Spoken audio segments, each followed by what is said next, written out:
ಪ್ರಿಯ ವೀಕ್ಷಕರ ನಮಸ್ಕಾರ. ಇದು ಸಾರಿಗೆ ನೌಕರರಿಗೆ, ನಿರ್ವಾಹಕರಿಗೆ ಮತ್ತು ಚಾಲಕರಿಗೆ ನನ್ನ ಮಾತುಗಳು ಏನಪ್ಪ ಅಂದರೆ, ಮೊನ್ನೆ ಒಂದು 2-3 ದಿನ ಕೆಳಗಡೆ ಧಾರವಾಡದಲ್ಲಿ ಒಬ್ಬ RTO ಇನ್ಸ್ಪೆಕ್ಟ್ರು ಬಸ್ಸನ್ನು ಹಿಡಿತಾನೆ. ಹೆಚ್ಚು ಪ್ರಯಾಣಿಕರನ್ನು ತುಂಬ್ಕೊಂಬಂದಿರೋದಕ್ಕೆ ಆ ಬಸ್ಸನ್ನು ಹಿಡಿತಾರೆ, ಫೈನ್ ಹಾಕ್ತಾರೆ. ಅದರಿಂದ ನೀವು ನಾನು ಕೇಳೋದಿಷ್ಟೇ, ಒಂದು ನಿಮಿಷ ವಿಡಿಯೋ ಇದೆ, ನೋಡ್ಕೊಂಬನ್ನಿ.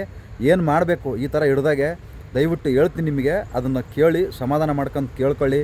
ಯಾಕಂದರೆ ನಿಮ್ಮದೇನು ಗಂಟು ಹೋಗಲ್ಲ, ನೀವೇನು ತಲೆ ಕೆಡಿಸ್ಕೋಬೇಡಿ, ಆರಾಮಾಗಿ ನಿಮ್ಮ ಕೆಲಸ ನೀವು ಮಾಡಿ ಅಂತಂದೇಳಿ ನನ್ನ ಚಾಲಕ ಮಿತ್ರರಿಗೆ ಕೇಳ್ಕೊತಾ ಇದ್ದೀನಿ. ಈ 1 ನಿಮಿಷ ವಿಡಿಯೋ ನೋಡಿ, ಆಮೇಲೆ ನಿಮ್ಮ ಬಗ್ಗೆ ನಾನು ಮಾತಾಡ್ತೀನಿ.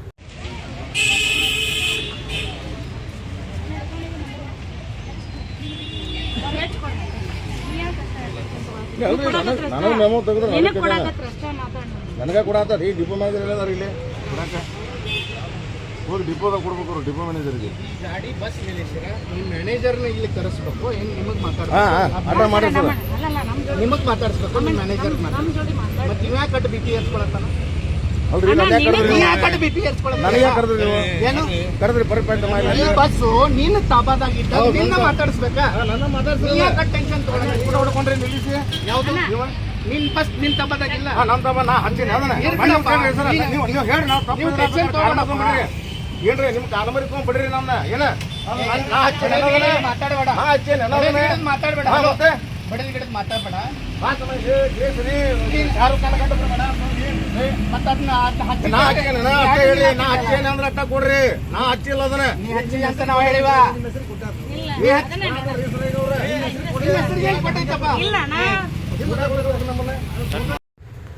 ನೋಡಿದ್ರಲ್ಲ ಚಾಲಕರೇ ಮತ್ತು ನಿರ್ವಾಹಕರೇ, ಬಸ್ಸನ್ನು ಯಾವುದೇ RTO ಆಫೀಸ್ ಇಡಿ ನೀವು ತಲೆ ಕೆಡಿಸ್ಕೋಬೇಡಿ. ನಿಮಗೇನು ತಲೆ ಕೆಡಿಸ್ಕೊಳ್ಳೋದು, ನಿಮ್ಮದೇನು ಗಂಟು ಹೋಗಲ್ಲ. ಯಾಕಂದರೆ ಜನಗಳು ಅಲ್ಲಿ ಇರ್ತಾರೆ, ಅವರೇ ಬಾಯಿ ಮುಚ್ಕೊಂಡು ಕೂತ್ಕೊಂಡಿರ್ತಾರೆ. ಅರ್ಜೆಂಟ್ ಹೋಗ್ಬೇಕಾಗಿರೋದು ಅವರು, ನೀವಲ್ಲ. ನೀವೇನು ಅರ್ಜೆಂಟ್ ಹೋದ್ರೆ ನಿಮ್ಗೇನು ವರ್ಲ್ಡ್ ಕಪ್ ಕೊಡೋಲ್ಲ, ನಿಮ್ಗೇನು ಜಾಸ್ತಿ ಸಂಬಳನೂ ಕೊಡೋಲ್ಲ.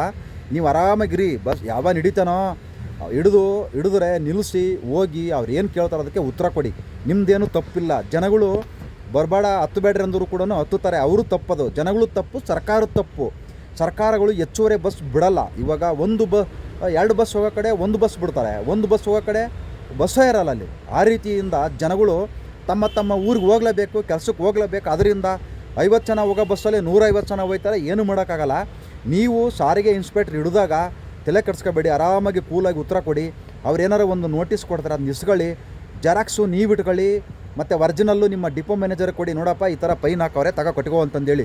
ನೀವು ಕಟ್ಟೋ ಅವಶ್ಯಕತೆ ಇಲ್ಲ, ನೀವು ತಲೆ ಕೆಡಿಸ್ಕೊಳ್ಳೋ ಅವಶ್ಯಕತೆ ಇಲ್ಲ. ಇದನ್ನು ಕಟ್ಟಬೇಕಾಗಿರೋದು ಸರ್ಕಾರ, ನೀವಲ್ಲ. ನೀವು ತುಂಬ್ಕೊಂಡು ಹೋಗ್ತಾ ಇಲ್ಲ, ಸರ್ಕಾರ ತುಂಬ್ಕೊಂಡು ಹೋಗ್ತಾ ಇರೋದು.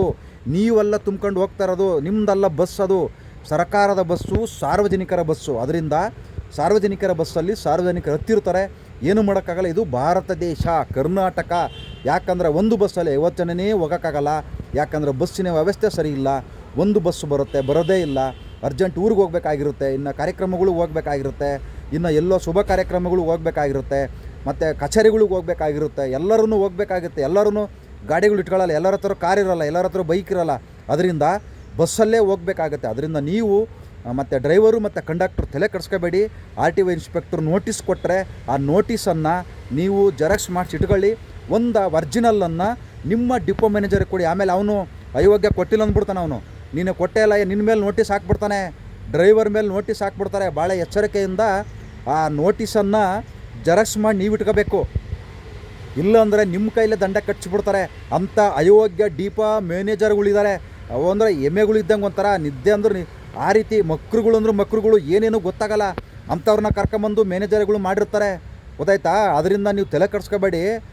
ಎಷ್ಟು ಸಮಾಧಾನ ಇರುತ್ತೋ ಅಷ್ಟು ನೀವು ಟೆನ್ಷನ್ನೇ ಮಾಡ್ಕೋಬೇಡಿ. ಅವ್ರ ಮೇಲೆ ಏನೂ ಮಾತಾಡೋಕ್ಕೆ ಹೋಗಬೇಡಿ. ಇನ್ಸ್ಪೆಕ್ಟ್ರ್ ಮೇಲೆ ಏನೇನು ಮೊನ್ನೆ ಡ್ರೈವರ್ ಪಾಪ ಧಾರವಾಡದಲ್ಲಿ ಫುಲ್ಲು ಟೆನ್ಷನ್ ಮಾಡ್ಕೊಂಡು RTOದ ಹತ್ರ ಜಗಳ ಮಾಡ್ತೀವಿ. ಆ ಥರ ಮಾಡೋಕ್ಕೆ ಹೋಗಬೇಡಿ.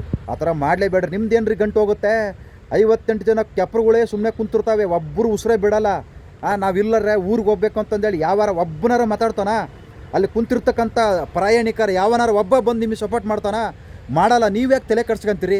ನಿಮ್ದು ಬಸ್ ಅದು, ಏನು ನಿಮ್ದೇನು ಗಂಟು ಹೋಗುತ್ತಾ? ನಿಮಗೇನು ಕಿರೀಟ ಕೊಡ್ತಾರಾ ಸರ್ಕಾರದವರು? ಇಲ್ವಲ್ಲ.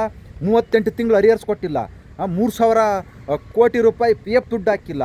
ಎಷ್ಟೋ ಜನ ರಿಟೈರ್ಡ್ ಆಗಿರೋದು ಸೆಟ್ಲ್ಮೆಂಟ್ ಆಗಿಲ್ಲ. ಇಷ್ಟೆಲ್ಲ ಸಮಸ್ಯೆಗಳು 4 ವರ್ಷ ಆಯಿತು, ಸಂಬಳ ಜಾಸ್ತಿ ಮಾಡಿಲ್ಲ. ಇಷ್ಟೆಲ್ಲ ಇದ್ದಾವೆ. ನೀವ್ಯಾಕೆ ಅಷ್ಟು ರಿಸ್ಕ್ ತಗೊಂತೀರಿ? ದಯವಿಟ್ಟು ರಿಸ್ಕ್ ತಗೋಬೇಡಿ. ನೀವು ಆರಾಮಾಗಿರಿ, ಕೂಲಾಗಿರಿ. ನಿಲ್ಲಿಸ್ರಿ ಬಸ್ಸ. ನಿಮ್ದೇನು ಗಂಟು ಹೋಗಲ್ಲ, ಆರಾಮಾಗಿ ನಿಲ್ಲಿಸ್ರಿ. ಜನಗಳೇ ಕೇಳ್ತಾ ಇಲ್ಲ. ಸಾರ್ವಜನಿಕರಿಗೆ ಬಾಯೆಲ್ಲ ಸಗಣಿಟ್ಕೊಂಡು ಕೂತ್ಕೊಂಡಿರ್ತಾರೆ ಬಸ್ಸಲ್ಲಿ ಏನಾರು ಆದರೆ ಯಾರು ಬಂದು ಒಬ್ಬರು ಸಹಾಯ ಮಾಡ್ತಾರಾ? ಮಾಡಲ್ಲ. ಅದು ಗಂಡಸುಗಳೆಲ್ಲ ಕುಂತಿರ್ತಾರೆ, ಅವು ಏನು ಗೊತ್ತೇ ಇಲ್ಲಪ್ಪ, ಕೆಪ್ಪಗಳು ಥರ ಕುಂತಿರ್ತಾರೆ. ಯಾರೂ ಹೆಲ್ಪ್ ಮಾಡಲ್ಲ, ಯಾರೂ ಸಹಾಯ ಮಾಡಲ್ಲ, ಯಾರೂ ಮಾತಾಡಲ್ಲ. ನೀವ್ಯಾಕೆ ತಲೆ ಕೆಡ್ಸ್ಕೊಂತೀರಿ? ಸರ್ಕಾರ ನೋಡ್ಕೊಳ್ಳುತ್ತೆ, ನೀವು ತಲೆ ಕೆಡ್ಸೋಕೆ ಹೋಗಬೇಡಿ, ಆರಾಮಾಗಿರಿ ಅಂತಂದೇಳಿ ನಾನು ಕಂಡಕ್ಟ್ರಿಗೆ ಮತ್ತು ಡ್ರೈವರಲ್ಲಿ ಮನವಿ ಮಾಡ್ಕೊತಾ ಇದ್ದೀನಿ. ಎಲ್ಲರಿಗೂ ಒಳ್ಳೆಯದಾಗಲಿ, ನಮಸ್ಕಾರ. ಆರಾಮಾಗಿ ಡ್ಯೂಟಿ ಮಾಡಿ.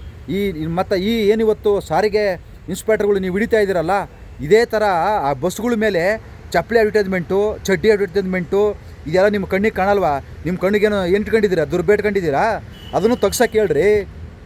ಬಸ್ಸಲ್ಲಿ 58 ಜನ ತುಂಬ್ಕೊಂಬರೋ ತಪ್ಪು, ಅಡ್ವರ್ಟೈಸ್ಮೆಂಟ್ ಹಾಕೋದು ತಪ್ಪಲ್ವಾ?